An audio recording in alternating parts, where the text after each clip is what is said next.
Good morning again.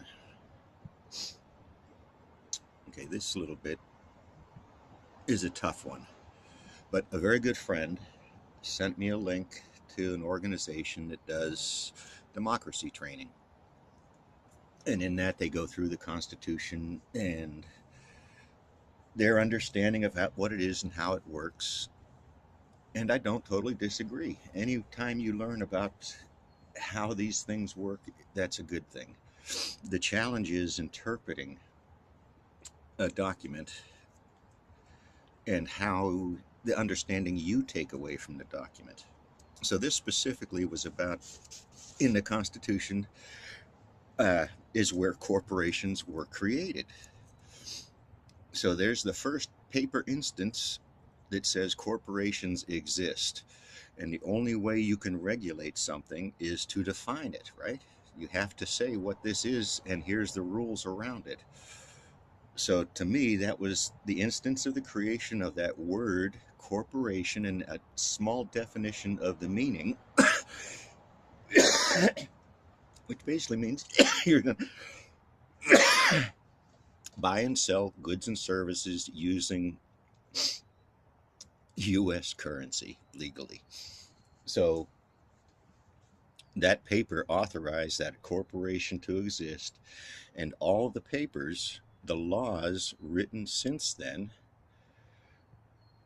are kind of bound by that document. But to me, the Constitution is a living document. It's going to be interpreted its whole life, and it can be changed, and it takes a lot to change, and it should, because that's how due process kind of works. You think about things, and then you go back and you make them better. You don't destroy them.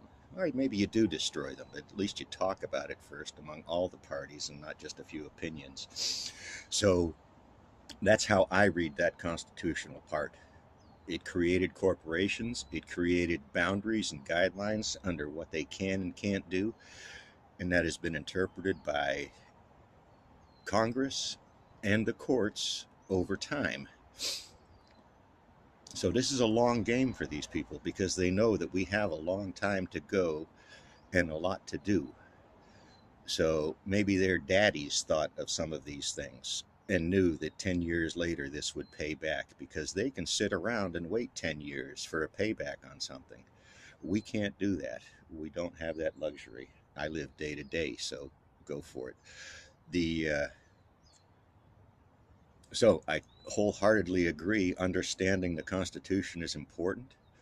Understanding how it gets interpreted and put into the laws of the nation is more important, because that's what sets the boundaries for that corporation. Period. End. It does not exist. It has no rights. The corporation has not a right in the world except those granted on paper.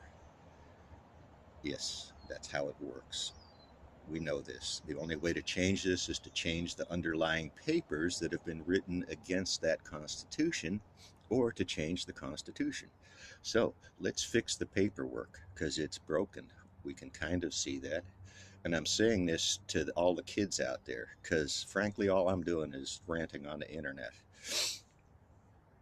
And I have a vote, which I hope to use wisely. So there's a definite 2 cents on a little constitutional conversation. Again, I try to see how we use the tools that we have, not really questioning the tools, more just put them to work for us. Oregon is a hard state. We have half reasonable representation, and they've made some mistakes I just can't fathom in some ways, but in other ways, it's money, it's jobs, it's politics. But overall, their direction is better for us as a whole than the choices I've seen in Oregon. So, uh, as to this presidential battle, I know it's not going to be.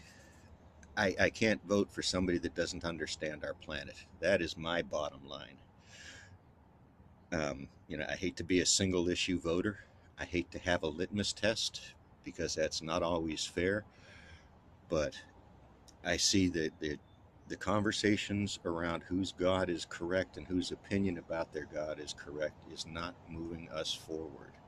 And the people that use those conversations know this. They know this very well.